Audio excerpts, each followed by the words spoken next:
नमस्कार दोस्तों, कैसे आप सभी लोग। उम्मीद करता हूँ सभी लोग अच्छे होंगे। तो क्वांटम मैकेनिक्स सेकंड में आज का हमारे पास टॉपिक क्या है, हर्मिशन कॉन्जुगेट, या जिसको हम एडजॉइंट ऑफ एन ऑपरेटर भी बोलते हैं। ठीक है, तो एक्चुअली आज हम हर्मिशन ऑपरेटर के बारे में भी पढ़ेंगे, एंटी हर्मिशन ऑपरेटर के बारे में भी पढ़ेंगे। तो एक क्विक ग्लैंस मैं आपको दे देता हूँ जो जो चीज़ें आज हमें कवर करनी है। तो एडजॉइंट ऑफ एन ऑपरेटर क्या होता है वो समझेंगे, फिर हम मैट्रिक्स रिप्रेजेंटेशन में इसका क्या मतलब होता है वो देखेंगे, फिर इंटीग्रल फॉर्म या मैं बात करूँ पोजीशन रिप्रेजेंटेशन में हम एडजॉइंट ऑफ एन ऑपरेटर को किस तरीके से लिखेंगे, डायरेक्ट रिप्रेजेंटेशन में किस तरीके से लिखेंगे। Then we will see properties of adjoint of a linear operator. तो क्या क्या प्रॉपर्टीज होती हैं एडजॉइंट ऑफ ऑपरेटर की। ठीक है, फिर हर्मिशन ऑपरेटर क्या होता है जिसको हम सेल्फ एडजॉइंट ऑपरेटर भी बोलते हैं, वो हम देखेंगे। ठीक है, इसी तरीके से मैट्रिक्स रिप्रेजेंटेशन में हम क्या कैसे लिखते हैं, प्रॉपर्टीज़ क्या होती है हर्मिशन ऑपरेटर की वो हम देखेंगे, और हम साथ साथ प्रूफ भी करेंगे। ठीक है ना। फिर उसके बाद हम स्क्यू हर्मिशन ऑपरेटर या जिसको हम एंटी हर्मिशन ऑपरेटर भी कहते हैं उसको समझेंगे, प्रॉपर्टीज़ हम देखेंगे एंटी हर्मिशन ऑपरेटर की। समझ में आया। तो काफ़ी इंपॉर्टेंट टॉपिक है आज का। फिर रिलेशन क्या है हर्मिशन और एंटी हर्मिशन ऑपरेटर में, उसको हमें समझना है। ठीक है ना। तो ये हमारे पास छोटा सा टॉपिक है, काफ़ी कुछ हमें कवर करना है। ठीक है ना। आपका कोई डाउट हो तो आप मुझे कमेंट बॉक्स में बता सकते हैं। मैंने क्वांटम मैकेनिक्स फर्स्ट में भी ना इसके बारे में कवर किया, जब मैंने क्वांटम मैकेनिक्स फर्स्ट पढ़ाया था, तो आप प्लेलिस्ट में जाके ठीक है ना आप देख सकते हैं, तो आपको लेक्चर मिल जाएगा। ठीक है ना। अब ध्यान से देखिए, तो देखो ऑपरेटर तो हम जानते हैं, ऑपरेटर के बारे में हमने पढ़ा है। तो सब let suppose A B a linear operator है ना, जो एक हिल्बर्ट स्पेस में किसी भी हमारे पास जो क्वांटम स्टेट एग्जिस्ट करती है उस पर एक्ट करता है। ठीक है, तो जब कोई भी ऑपरेटर है, सपोज हमारे पास ये क्या वेव फंक्शन है, इस पर एक्ट करता है, तो हमें कोई दूसरा वेव फंक्शन या दूसरी क्वांटम स्टेट हमें मिलेगी। ठीक है, तो ये क्या है हमारे पास कैट ऑपरेटर है, चाहे ये कैट ऑपरेटर है। तो जब किसी कैट पर एक्ट करता है तो दूसरा हमें कोई कैट ऑपरेटर मिलता है। लेकिन इन जनरल जो कोरस्पोंडिंग ब्रा रिलेशन होती है ना, अब जैसे क्या, अब ध्यान से देखो, ब्रा रिलेशन ये होती है, ये क्या ब्रा वेक्टर है, तो इस ब्रा वेक्टर पर कोई ऑपरेटर इस तरीके से एक्ट नहीं करता, जैसे पीछे की तरफ एक्ट नहीं करेगा। समझ में आया। तो हमें कोई ब्रा पे एक्ट किया तो हमें कोई ब्रा ऑपरेटर नहीं मिलेगा। तो ये रिलेशन एग्जिस्ट नहीं करती। ये बहुत इंपॉर्टेंट बात मैं आपको बता रहा हूँ, ये ध्यान रखना। तो ये इस तरीके से ऐसे एग्जिस्ट नहीं करता, इस तरीके से एक्ट नहीं करता कोई भी ऑपरेटर। तो कैट ऑपरेटर पर एक लीनियर ऑपरेटर एक्ट करता है, तो ब्रा ऑपरेटर पर लेकिन क्या होता है, तो इसका एडजॉइंट एक्ट करता है। समझ में क्या एक्ट करता है, एडजॉइंट। तो अब ध्यान से देखो, यहाँ पर देखो वेक्टर ए नहीं है, ये करेक्ट रिलेशन है, तो ये वेक्टर क्या है, ए नहीं है, तो ये किसी ब्रा ऑपरेटर पर जब एक्ट करेगा इसको हम क्या बोलते हैं, adjoint of vector O, adjoint of operator A. अब ध्यान से समझो, ये कोई हमारे पास क्या हो गया, एक ऑपरेटर। ठीक है, अब इसका जो एडजॉइंट होता है, अब ये एडजॉइंट क्या होता है वो भी मैं आपको समझाऊंगा। बस लेट सपोज एज्यूम कि एक ऑपरेटर हो गया ये, तो उसका एडजॉइंट हो गया ये ए डैगर। तो वेक्टर पर देखो, एक वेक्टर तो ऐसे एक्ट करेगा, ध्यान से देखना। ठीक है, समझ में आया। अब यदि मुझे किसी ब्रा पर ऑपरेट करना है, तो ये ब्रा ऑपरेटर, ब्रा वेक्टर हमारे पास हो गया, तो इस पर मैं कोई एडजॉइंट एक्ट करूंगा, ना कि कोई ऑपरेटर। ठीक है, तो ये एडजॉइंट ऑफ ऑपरेटर हो गया, तो ये मुझे कोई दूसरा ब्रा वेक्टर देगा। ठीक है, तो ये रिलेशन सही है। अब ये एक्चुअली में होता क्या है, ठीक है ना। अब ध्यान से समझो, इसको हम क्या बोलते हैं, एडजॉइंट या हर्मिशन कॉन्जुगेट ऑफ ऑपरेटर ए। ठीक है, अब यदि हमारे पास इसको मैं आपको मैट्रिक्स से समझाऊं, तो ध्यान से देखो, मैट्रिक्स फॉर्म में क्या होता है कि यदि हमारे पास कोई मैट्रिक्स एग्जिस्ट करती है ए, तो यदि मैं उसका क्या कर दूं, ट्रांसपोज कर दूं। देखो, मैं किसी भी ऑपरेटर को मैट्रिक्स फॉर्म में, ये एक ऑपरेटर हो गया, तो इस ऑपरेटर को मैं मैट्रिक्स फॉर्म में लिख सकता हूं। तो मैं क्या करूंगा, उस मैट्रिक्स का ना ट्रांसपोज कर दो। आप क्या कर दो, ट्रांसपोज, और फिर उसका क्या ले लो, कॉन्जुगेट ले लो। ठीक है, तो ये जो ट्रांसपोज कॉन्जुगेट ऑफ मैट्रिक्स है ना, इसे हम क्या बोलते हैं, डैगर या एडजॉइंट बोलते हैं। तो इसको मैं क्या लिखूंगा, ए डैगर लिखूंगा। समझ में आया। ठीक है, तो जो एडजॉइंट ऑफ ऑपरेटर ए है, तो if A is an operator then its adjoint is given by A dagger. समझ में आया। So this is Hermitian conjugate या एडजॉइंट ऑफ ऑपरेटर ए। तो ये क्या होता है, एडजॉइंट क्या होता है, कॉन्जुगेट ट्रांसपोज या ट्रांसपोज कॉन्जुगेट कह लो। ठीक है ना, समझ में आया। इसको हम हर्मिशन ट्रांसपोज भी बोलते हैं या हर्मिशन कॉन्जुगेट भी बोलते हैं। अब ये बहुत इंपॉर्टेंट बात है, ध्यान रखना। ठीक है ना, तो ट्रांसपोज वगैरह का या कॉन्जुगेट लेना आप जानते हो, ये सारी चीज़ें क्या हैं। ठीक है, तो A dagger is obtained by transposing the matrix and then taking the complex conjugate. ठीक है, समझ में आया। अब ध्यान से देखो, सेकंड हमारे पास क्या है, पोजीशन रिप्रेजेंटेशन की यदि मैं बात करूँ, तो इन पोजीशन रिप्रेजेंटेशन जो स्टेट्स होती है ना, उसको रिप्रेजेंटेड बाय वेव फंक्शन। तो जो एडजॉइंट होता है वो एक प्रॉपर्टी को कंडीशन को फॉलो करता है, तो वो क्या होती है, ध्यान से देखो, इंटीग्रेशन है ना, समझ में आया। तो सपोज हमारे पास कोई दो फंक्शन होंगे, एक फंक्शन ये हो गया, एक फंक्शन ये हो गया। ठीक है, तो सपोज हम क्या कैसे एक्ट करते हैं, conjugate of this function and conjugate वो इसका कॉन्जुगेट नहीं आएगा, ठीक है। तो ये हमें क्या देता है, एक तरीके से प्रोबेबिलिटी डेंसिटी एक्सपेक्टेशन वैल्यू हमें देता है। तो ये जो ऑपरेटर है, ठीक है, तो ये हमारे पास क्या होता है, कॉन्जुगेट हो गया, ये सिंपल हमारे पास वेव फंक्शन हो गया, ठीक है। तो हम जब इंटीग्रेशन करेंगे तो क्या होगा, ध्यान से देखना, तो ए डैगर, ठीक है ना, फाई, अब इस पूरे का क्या कर दिया मैंने, कॉन्जुगेट, ठीक है, और ये डी फाई। तो ये रिलेशन यदि एग्जिस्ट करती है तो इसका मतलब है ए डैगर डिफाइंड होता है हमारे लिए, यानी एडजॉइंट ऑफ एन ऑपरेटर जो होता है, if A is an operator and it's adjoint is given by this one, ठीक है, तो वो ये रिलेशन क्या करेगा, सेटिस्फाई करेगा। समझ में, ध्यान रखना, ठीक है। अब देखो इसको ना, हो सकता है थोड़ा सा आपको कन्फ्यूजन हो रहा है, अब ध्यान से देखो, ये सेम चीज़ ही तो है, क्या है। अब देखो जब हम मैंने आपको बताया था कॉन्जुगेट करने का मतलब क्या होगा, जैसे मैं इसको करते हैं तो क्या करते हैं, बी कॉन्जुगेट ए कॉन्जुगेट, समझ में आया। तो देखो यदि मैं इसको लिखूंगा तो मैं पहले क्या लिखूंगा, फर्स्ट स्टार, फिर ये ए डैगर और ये है ना, ठीक है, समझ में आया। अब देखो ट्रांसपोज पे तो कोई फर्क नहीं पड़ेगा, है ना, तो यहाँ पे भी यहाँ पे भी तो कॉन्जुगेट होता है, फिर से कॉन्जुगेट हो जाएगा, तो ए वेक्टर ही बचेगा मेरे पास, समझ में आया, मतलब ए ऑपरेटर ही बचेगा, तो यही तो कंडीशन बन जाएगी हमारे पास, समझ में आया, ठीक है। अब इसको यदि मैं डायरेक्ट रिप्रेजेंटेशन की बात करूँ तो देखो डायरेक्ट रिप्रेजेंटेशन में इस चीज़ को हम कैसे लिखते हैं, ध्यान से देखो, ये मैंने आपको क्वांटम मैकेनिक्स फर्स्ट में भी समझाया था, तो देखो ध्यान से, तो इसको हम कॉन्जुगेट को हम ब्रा फॉर्म में लिखते हैं, ठीक है, समझ में आया। तो देखो इसको मैं क्या लिखूंगा, ये, ठीक है, कोई डाउट है, ये मेरे पास क्या हो गया, एक ऑपरेटर हो गया, और ये मेरे पास कैट को हम सिंपली ऐसे लिखते हैं, समझ में आया। अब इसको कैसे लिखा दिखेंगे, देखो इस पर पूरे पर कॉन्जुगेट है ना, तो मैं इस पूरे को क्या लिखूंगा, ए डैगर फाई। अब देखो ये पूरा ब्रा में लिख दिया मैंने, समझ में आया, ये पूरी टर्म ब्रा में लिख दी, और ये मेरे पास ये हो गया, ठीक है ना, कोई डाउट है, समझ में आई चीज़ें। अब फाई को ये बस वेव जैसे यहाँ पे लिखा हुआ है ना, सेम चीज़ है, ठीक है, कोई डाउट है। अब देखो ये इससे मत घबराना कि ये मैंने यहाँ पे ये साई लिखा हुआ है, ये फाई लिखा हुआ है, ठीक है ना, आप इंटरचेंज करके कुछ भी लिख सकते हैं, 5 1 5 2 ले लो, ठीक है ना। तो ये these are just the name of the wave function and nothing else, समझ में आया। अब देखो इसको मैं और कैसे लिख सकता हूँ, गौर से देखना इसी चीज़ को। तो यदि मैं इसको ऐसे लिखूँ, ये चीज़ तो मैंने क्या कर दी, एज इट इज़ कर दी, ठीक है, कोई डाउट है। तो ये जो टर्म है ना मेरे पास एक्चुअली में, ये जो टर्म है, इसको मैं देखो ऐसे लिख सकता हूँ, एक minute, sorry, we have done some mistake, ठीक है ना। देखो मैं यदि क्या करूँ, ये फाई लिख लिया, ठीक है, एक्स्ट्रा फाई, ये हो गया, देखो कॉन्जुगेट लगा दिया मैंने, देखो ये टर्म तो एज इट इज होगी, तो जब मैं इसका कॉन्जुगेट लगाऊंगा तो देखो ये टर्म तो आगे आ गई, है ना, कैट क्या बन गया, ब्रा बन गया हमारे पास, और ये टर्म क्या है, ये आ गई, ठीक है ना, कोई डाउट है। तो ये चीज़ ध्यान रखना काफ़ी इंपॉर्टेंट है, ये मैंने आपको बताया भी था यदि आप प्रीवियस लेक्चर्स को पढ़ते आ रहे हो, ठीक है ना। तो अब गौर से देखो, यहाँ फाई है तो यहाँ भी फाई है, लेकिन ये अंदर इसमें एक्ट कर रहा है ना, इसके ऊपर कॉन्जुगेट नहीं है, तो जैसे ही कॉन्जुगेट आया तो हमारे पास कैट ब्रा बन गया और ब्रा कैट बन गया, ठीक है ना, समझ में आया। तो this is how adjoint of an operator is defined. तो डबल एडजॉइंट में क्या होता है ना, तो हमारे पास कोई एक ऑपरेटर है, डबल एडजॉइंट कर दो, फिर से हमारे पास वही ऑपरेटर हमें मिल जाएगा। लीनियरिटी में क्या है, सिंपली, तो देखो जब हम डैगर लगाएंगे तो देखो ये कोई कांस्टेंट है, तो इसका क्या ही ट्रांसपोज करेंगे तो कॉन्जुगेट हो जाएगा, तो देखो कॉन्जुगेट हो गया, ए वेक्टर का ए डैगर आ गया, B it is just a constant, इसका क्या ही ट्रांसपोज होगा तो कॉन्जुगेट होगा, तो ये कॉन्जुगेट हो गया, और ये बी डैगर आ गया, समझ में। प्रोडक्ट रूल में क्या होता है, हमारे पास सपोज बहुत 3 ऑपरेटर्स एक्ट करते हैं, तो सभी का डैगर ले लोगे, तो सी डैगर, बी डैगर और ये ए डैगर, तो रिवर्स हो जाएगा, समझ में आया, ये क्या हो जाएगा, रिवर्स हो जाएगा, ठीक है, इस चीज़ का ध्यान रखना। स्केलर मल्टीप्लिकेशन में वही है, ठीक है ना।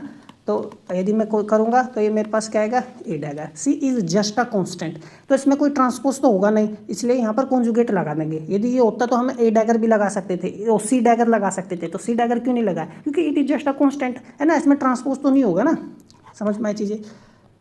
अब बात करते हैं हम हर्मिशियन, या हम जिसको कहें सेल्फ एडजॉइंट ऑपरेटर की, ठीक है।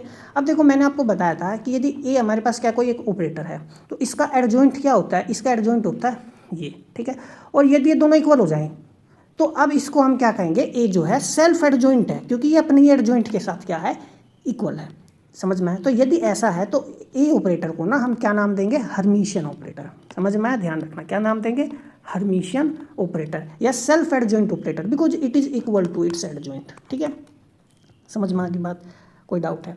अब देखो, तो देखो एडजॉइंट की हमने ऊपर डेफिनेशन पढ़ी थी, तो हमारे पास ये कंडीशन सेटिस्फाई होती है ना, मान लो जैसे ये तो है, ये है ना, किसके इक्वल होगा, अब देखो मैं यहाँ पर ये 5 मैंने आगे लिख लिया, ठीक है ना, ए डैगर, और ये मैं कैट का ब्रा बना दिया, ब्रा का कैट, ऊपर मैंने स्टार लगा दिया। तो यही तो कंडीशन मैंने आपको डायरेक्ट फॉर्म में बताई थी, समझ में आया। तो ये क्या है, एडजॉइंट है, it is defined by this condition, समझ में आया। सेल्फ एडजॉइंट में क्या होता है ना, फॉर सेल्फ एडजॉइंट ऑपरेटर ये कंडीशन जो है ना एडजॉइंट की कैसे सिंप्लीफाई हो जाएगी, ये दोनों इक्वल हो जाते हैं, क्योंकि अभी मैंने जैसे बताया। तो मेरे पास क्या बचेगा, है ना, ये, समझ में आया, ठीक है ना। तो इसको मैं क्या लिखूँगा, ये ए वेक्टर, वो हमारे पास ए ऑपरेटर ही आएगा, ठीक है ना, समझ में आया। तो अब यहाँ ए डायग्राम मैंने नहीं लिखा, ठीक है ना। It is because A is a Hermitian operator, it is equal to its self adjoint. समझ में आ गई बात करते हैं अब मैट्रिक्स रिप्रेजेंटेशन की। तो देखो प्रीवियस लेक्चर्स में मैंने आपको मैट्रिक्स रिप्रेजेंटेशन पढ़ाया ही है ना। तो यदि हमारे पास कोई वेक्टर है उसको हम ऑर्थोनॉर्मल बेसिस में लिखते हैं, तो उसके जो एलिमेंट्स होते हैं तो उसको कैसे लिखते हैं, A I J is equal to phi I operator, ठीक है ना, और ये समझ में आए। तो ये फाई और फाई जे क्या है, these are orthonormal basis in which that operator is defined, है ना, और these are the elements of matrix A. समझ में आया, क्या है, मैट्रिक्स ए के एलिमेंट है। जैसे मुझे सपोज 1 2 लिखना है तो मेरे पास क्या आ जाएगा, 5 1 ए ऑपरेटर, और ये आएगा 5 2। 5 1 और 5 2 को हम लिखेंगे, हम जानते हैं ब्रा को हम रो में लिखते हैं, या फिर ए मैट्रिक्स लिखेंगे, कैट को हम जानते हैं कॉलम वेक्टर के फॉर्म में लिखेंगे, और इन सबको मल्टीप्लाई करके ना, मैट्रिसेस का मल्टीप्लाई करके हमारे पास ये कंडीशन, मतलब ये वैल्यू आ जाएगी, ये एलिमेंट आ जाएगा मैट्रिक्स का, समझ में आया, ठीक है। अब देखो लेकिन हर्मिसिटी की कंडीशन हमारे पास देखो क्या होती है, गौर से। तो अभी हमने पढ़ा कि जो हर्मिसिटी यही तो देता है हमारे पास, A vector A operator is equal to A dagger, समझ में आया। तो ए ऑपरेटर जब ए डैगर के इक्वल है तो इसका मतलब क्या होगा, जो ए इसका मैट्रिक्स के एलिमेंट को मैं ऐसे लिखूंगा, समझ में आया। इसका मैट्रिक्स के एलिमेंट को मैं देखो कैसे लिखूंगा, देखो ये क्या है, ट्रांसपोज कॉन्जुगेट। तो आई जे है तो जे आई हो जाएगा, ट्रांसपोज हो गया, और फिर क्या हो जाएगा, कॉन्जुगेट हो जाएगा, समझ में आया। देखो आई जे है ना, तो उसको जे आई कर दिया, ट्रांसपोज कर दिया मैंने, और कॉन्जुगेट कर दिया। तो ये ए डैगर ये एक तरीके से, तो ये दोनों इक्वल होंगे, एलिमेंट्स भी इस तरीके से क्या होंगे, इक्वल होंगे, ठीक है, समझ में आ गई बात। अब देखो तो यदि आई की वैल्यू जे के इक्वल है तो यहाँ से हमारे पास क्या मिलता है, A11 इज इक्वल टू ये, ठीक है, समझ में आ गई बात। यानी ए आई आई यदि इक्वल है तो इसका मतलब ये डायगोनल एलिमेंट्स है ना। तो मैट्रिक्स जो होगी ना हर्मिशियन ऑपरेटर की, डायगोनल एलिमेंट्स क्या होंगे, इक्वल होंगे, ठीक है, क्या होंगे, डायगोनल एलिमेंट्स इक्वल होंगे। तो इस बात का ध्यान रखना। अब मान लीजिए डायगोनल एलिमेंट्स हमारे पास क्या होंगे, रियल होंगे। यार इक्वल कहने का मतलब देखो क्या है, सॉरी इक्वल नहीं, रियल होंगे, है ना। अब देखो क्या है, अब मान लो ये आई कोई हम ले लेते हैं एलिमेंट है, मान लो ए प्लस के आयोटा बी, समझ में आया। तो सेम यही है, लेकिन उसका कॉन्जुगेट करना पड़ेगा। तो ए आई माइनस के बी कॉन्जुगेट कर दिया, ठीक है। ये हमारे पास क्या होगा, इससे कट जाएगा, ये इधर आएगा 2 iota B is equal to 0। तो बी की वैल्यू क्या आ गई, 0। तो यानी हमारे पास हमने एलिमेंट क्या माना था, यही तो माना था ए प्लस के आयोटा बी। तो बी का वैल्यू 0 है, तो क्या बचा, सिर्फ ए बचा, यानी रियल पार्ट बचा। तो जो डायगोनल एलिमेंट्स होंगे ना वो सारे के सारे क्या होंगे, रियल होंगे या 0 होंगे, 0 भी हो सकते हैं, ठीक है। तो ये ध्यान रखना, तब ये कंडीशन वैलिड होगी। तो डायगोनल एलिमेंट्स रियल होंगे हर्मिशियन ऑपरेटर के, ठीक है, समझ में आई बात। तो आप जैसे यहाँ पर एग्जाम्पल देखो, ये डायगोनल एलिमेंट्स है 3 5 -1, तो सारे क्या हैं, रियल हैं। जो ऑफ डायगोनल एलिमेंट्स होंगे, तो देखो अब इस कंडीशन में ऑफ डायगोनल्स में वही तो होगा, I is not equal to जे, है ना।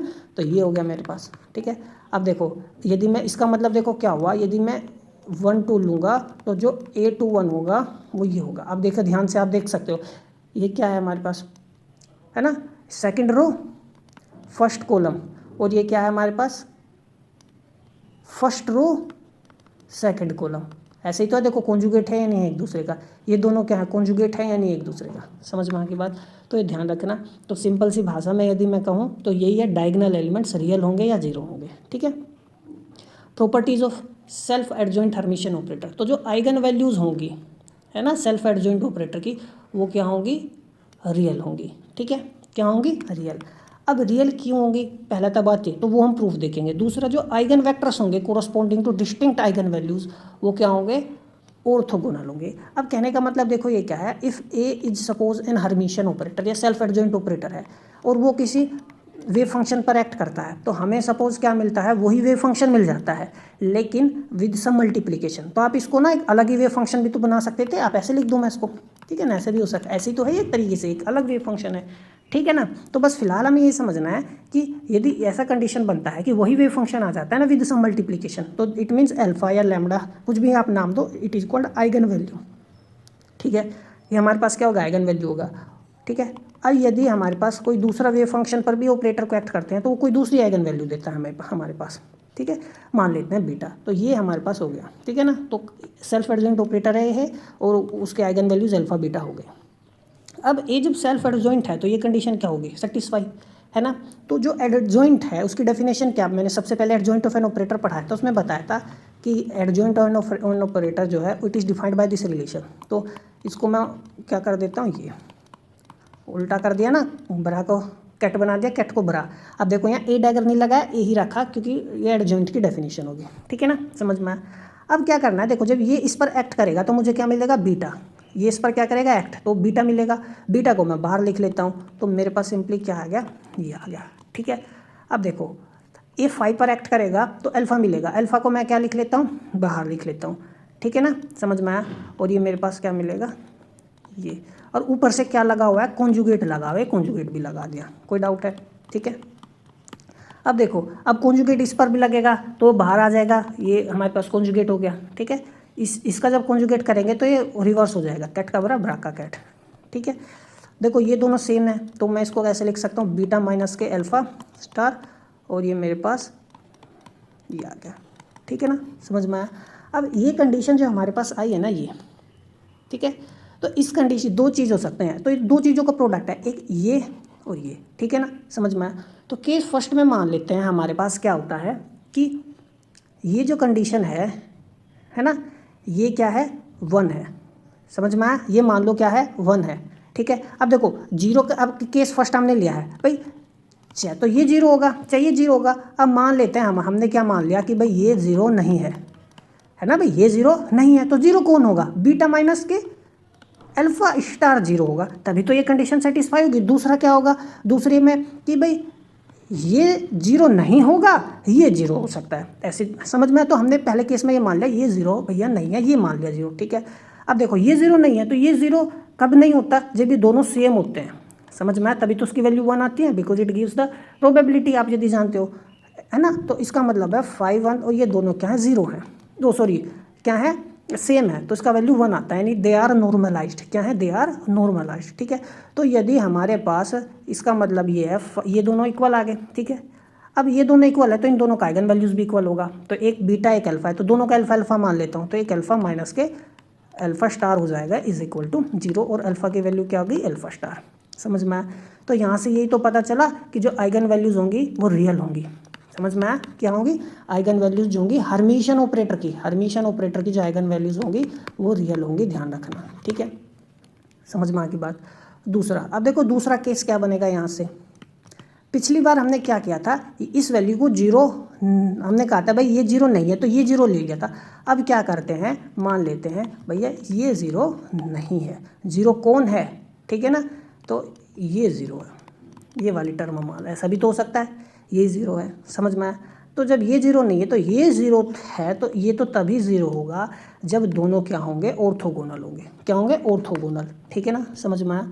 तो आइगन स्टेट्स क्या होंगी, ऑर्थोगोनल भी हो सकती हैं। तो यहाँ से हमने एक से हमने दोनों ही कंडीशन प्रूव कर दी कि यदि हमारे पास कोई हर्मिशियन ऑपरेटर है, तो ध्यान रखना हर्मिशियन ऑपरेटर यदि है तो उसकी जो आइगन वैल्यूज़ होंगी, ठीक है ना, वो क्या होंगी, रियल होंगी, और उन आइगन वैल्यूज़ के कोरस्पॉन्डिंग जो आइगन वेक्टर होगा, आइगन वेक्टर्स होंगे, वो क्या होंगे, ऑर्थोगोनल होंगे। समझ में आया, तो ध्यान रखना। बात करते हैं हम अब स्क्यू हर्मिशियन और एंटी हर्मिशियन ऑपरेटर की। सेम वही चीज़ है, बहुत कम डिफरेंस है। अब देखो क्या है, स्क्यू हर्मिशियन को हम एंटी हर्मिशियन ऑपरेटर भी बोलते हैं। तो सेम क्या है कि हम जानते हैं कि भाई हमने क्या समझा था, मान लो एक ऑपरेटर हमने ले लिया ए, और वो अपने ही एडजॉइंट के इक्वल आ जाए तो हम उसको क्या बोलते थे, सेल्फ एडजॉइंट। लेकिन यदि वो अपने नेगेटिव के इक्वल आए तो उसको नाम देंगे स्क्यू हर्मिशियन या एंटी हर्मिशियन ऑपरेटर। ठीक है, तो वही है, ए ले लो बी ले लो। समझ में आया। इफ एडजॉइंट जो है वो अपने ही ऑपरेटर के नेगेटिव के इक्वल आ जाए तो वो क्या होगा, हमारे पास स्क्यू हर्मिशियन ऑपरेटर होगा। ठीक है, अब देखो, तो हम जानते हैं एडजॉइंट का डेफिनेशन क्या है, यही है हमारे पास सिंपल डेफिनेशन क्या होता है एडजॉइंट का। देखो फाई, ठीक है ना, एक ऑपरेटर हो गया बी। अब देखो इन दोनों का कैट को बरा बना दो, बरा को कैट बना दो, है ना, ये हो गया। समझ में आया, स्टार। अब देखो यदि ये दोनों इक्वल होते तो मैं बी लिख देता तो ये हर्मिशन बन जाएगा, लेकिन इस बार मैं क्या करूँगा, बाहर लिखूँगा, माइनस के साइन लगाऊँगा, ठीक है ना, और यहाँ बी लिखूँगा, ठीक है। कोई डाउट है? तो फ़र्क यही है और कुछ नहीं है। तो ये अब क्या बन गया मेरे पास, एंटी हर्मिशन ऑपरेटर बन गया, ठीक है। ये माइनस हटा दो तो इसका मतलब बी इज हर्मिशन ऑपरेटर, ये माइनस लग गया तो it means B is anti Hermitian operator, ठीक है ना। समझ में आ गई बात। प्रॉपर्टीज़ भी एकदम उल्टी हैं। क्या हमने पढ़ा था, जो प्रॉपर्टीज़ होती है हर्मिशन में कि आइगन वैल्यूज रियल होती हैं, यहाँ एंटी हर्मिशन की क्या होती है, आइगन वैल्यूज प्योरली इमेजिनरी होंगी। क्या होंगी? प्योरली इमेजिनरी या जीरो होंगी। और ये प्रॉपर्टी सेम है, आइगन स्टेट्स जो होंगी corresponding to different eigen values, distinct eigen values, वो क्या होंगी, ऑर्थोगोनल, ठीक है। तो अब इसको भी हम आसानी से प्रूव कर सकते हैं। अब क्या करेंगे, लेट कर लो एक बी ऑपरेटर हो गया और म्यू हमें क्या मिला, आइगन वैल्यू मिली जब वो साई पर एक्ट करता है। बी ऑपरेटर फाई पर एक्ट करता है तो न्यू, ये म्यू हो गया, न्यू हो गया, हमें आइगन वैल्यू मिलते हैं, है ना। Mu and nu are eigen values of B corresponding to different eigen states. समझ में आया। अब देखो एडजॉइंट का हमने डेफिनेशन एडजॉइंट ऑपरेटर का यही है ना। बार बार हम सेम चीज़ मैं आपको बता रहा हूँ ताकि आपको चीज़ें एंग्रोस्ड हो जाए दिमाग में। बीटा की वैल्यू में माइनस बीटा रख देंगे तो मेरे पास सिंपली ये आ जाएगा। समझ में आया। ये भी मैंने अभी भी आपको बताया था। अब देखो तो ये मैं जब बीटा पर क्या एक्ट करूँगा, फाई, बी किस पर एक्ट करेगा, फाई पर, तो जब इस पर एक्ट करेगा तो म्यू मिलेगा। तो देखो म्यू मैं बाहर लिख लूँगा, है ना, साई, और ये मेरे पास ये आ गया, ठीक है, माइनस के साइन। अब देखो क्या है, बी साई पर एक्ट करेगा, बी जब साई पर एक्ट करेगा तो म्यू मिलेगा, तो म्यू मैं बाहर लिख लेता हूँ, ठीक है ना, और ये मेरे पास फाई आ गया, और ऊपर से स्टार लग रहा है तो ये ऊपर से स्टार आ गया। तो ये मेरे पास म्यू फाई साई फाई, ठीक है, ये स्टार और ये, समझ में आया। दोनों सेम आ गए तो मैं इसको देखो क्या लिख सकता हूँ, ये इधर आके प्लस बन जाएगा और ये, ठीक है। तो सेम दो कंडीशन हम यहाँ से ले सकते हैं भाई, दो चीज़ों का प्रोडक्ट क्या आ रहा है, जीरो, चाहे तो ये ज़ीरो होगी या ये ज़ीरो होगी। समझ में आया, ठीक है। तो हम क्या करते हैं, केस फर्स्ट ले लेते हैं, ठीक है। तो हम मान लेते हैं भैया ये ज़ीरो नहीं है, ज़ीरो क्या है, म्यू प्लस के ये ज़ीरो, ये ज़ीरो ले लिया इस बार। तो देखो जब ये दोनों जीरो नहीं है तो तब ये कई कब जीरो नहीं होंगे, तब ये दोनों इक्वल होंगे, तो फाई जो है इसके इक्वल होगा, ठीक है ना।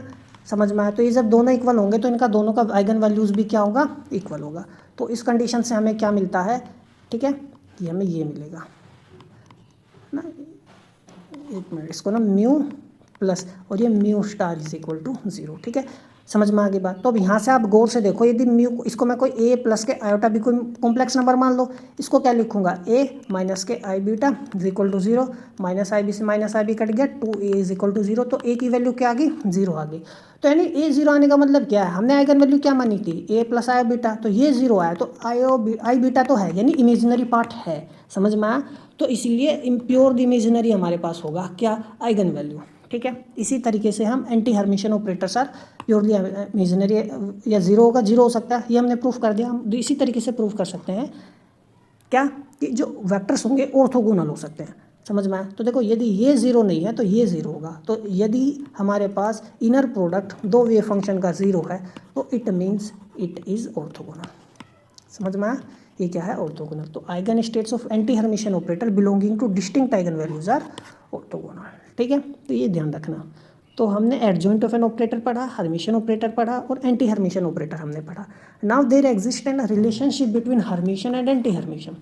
तो यदि बी कोई हमारे पास, देखो बी क्या है, यदि एंटी हर्मिशन है, एंटी हर्मिशन है, तो इसको क्या बनाना हो, यदि हर्मिशन बनाना हो तो इसमें आयोटा बी की, आयोटा की मल्टीप्लाई कर दो। तो यदि बी एंटी हर्मिशन है तो आयोटा की मल्टीप्लाई करके हर्मिशन बना सकते हैं। समझ में आया। अब देखो देख लो आप चाहे कि भाई है या नहीं है। देखो ये बी एंटी हर्मिशन है, ठीक है, तो आयोटा बी क्या हो जाएगा, मैंने कहा हर्मिशन हो जाएगा। आप चेक कर लो, देख लो, इसका इसी का ना डैगर लो, तो आयोटा क्या हो जाएगा, माइनस आयोटा, बी क्या हो जाएगा, बी कैप, ओ बी, अब हाँ बी डैगर क्या हो, बी डैगर आ जाएगा। बी डैगर को मैं माइनस बी लिख सकता हूँ क्योंकि मैंने बताया बी एंटी हर्मिशन है। माइनस माइनस प्लस होगा, आयोटा बी आ गया। देखो आयोटा बी का डैगर आयोटा बी आ गया, तो इसका मीन्स इट इज़ हर्मिशन। इसी तरीके से यदि ए हर्मिशन है, एंटी हर्मिशन बनाना, फिर से उसमें आई की मल्टीप्लाई कर दो, ठीक है। तो आयोटा की मल्टीप्लाई करने से एंटी हर्मिशन क्या बन जाएगा, हर्मिशन बन जाएगा, और हर्मिशन क्या बन जाएगा, एंटी हर्मिशन बन जाएगा। ठीक है, ध्यान रखना। बात करते हैं decomposition of a linear operator. अब देखो कोई भी लीनियर ऑपरेटर हमारे पास है ना, we can write uniquely it in terms of Hermitian operator and anti Hermitian operator. ठीक है, तो जैसे मैंने ओ लिया, आप कोई भी वेक्टर ले सकते हो, तो नाम है कुछ नहीं। जैसे मैंने एक वेक्टर लिया ए, तो यदि मैं इस वेक्टर का क्या करूँ, ए प्लस करूँ, ऐसे डैगर लगा दिया, ठीक है, प्लस 1/2 ए माइनस के ए डैगर। आप ध्यान से देख सकते हो, आप देखो 1/2 जोड़ के ए मिलेगा, ये टर्म कट जाएगी। तो ये जो ए ऑपरेटर था ना, इसको मैंने ना 2 टर्म्स में तोड़ के लिखा। तो पहली वाली टर्म जो है वो हर्मिशन है, और सेकंड वाली टर्म क्या है, एंटी हर्मिशन है। ठीक है ना, एंटी हर्मिशन है। ठीक है, समझ में आया। तो अब इसको हम प्रूफ भी करके मैं आपको दिखाऊंगा। तो हमारे पास जो ओ ऑपरेटर था, तो we have written this operator as a sum of Hermitian operator and anti Hermitian operator. तो ये Hermitian operator, anti Hermitian operator. आप चेक कर लो, देखो ये जो हर्मिशन पार्ट है ना, वेरिफिकेशन में देखेंगे हम, हर्मिशन पार्ट है। तो देखो हर्मिशन पार्ट यही तो है, तो 1/2 O cap plus O cap dagger है, तो इसको मैं डैगर ले लूँ। तो देखो जब डैगर इस पर आएगा ये बन जाएगा, जब डैगर इस पर लगाएंगे ओ, तो सिंपली वही आ गया। समझ में आया। ठीक है, तो यानी पहला पार्ट हर्मिशन था। दूसरा पार्ट एंटी हर्मिशन हम चेक कर सकते हैं, इस पर आप डैगर ले लो। ठीक है ना, सिंपली अब देखो ये हो गया 1/2 ओ डैगर माइनस ओ, माइनस ये बाहर ले लेंगे, है ना, तो ये क्या, ए बन जाएगा मेरे पास। तो ये क्या, एंटी हर्मिशन है। ठीक है ना, समझ में आया। तो आपको कुछ नहीं करना है, हो सकता है चीज़ें थोड़ा सा समझ में ना भी आई हो, ऐसा भी हो सकता है। क्वांटम मैकेनिक्स 1-2 बार चीज़ें समझ में नहीं आएंगी। ठीक है ना, तो आप क्या कुछ नहीं करना है, बस आपको वीडियो को ना पोज करो। ठीक है ना, और जो लिखा हुआ है ना वीडियो में, उसको खुद उसी को उतार लो आप कॉपी में अपनी। ठीक है ना, समझ में। और आप खुद से भी पढ़ने का प्रयास करोगे तो आपको सारी चीज़ें समझ में आ जाएंगी कि मैंने लिखा इस तरीके से है। ठीक है, नोट्स सॉरी मैं प्रोवाइड नहीं कर सकता, माफ़ी चाहूँगा। ठीक है ना, तो ये था हमारा आज का लेक्चर। मिलते हैं अगले लेक्चर में, तब तक पढ़ते रहिए। नमस्कार।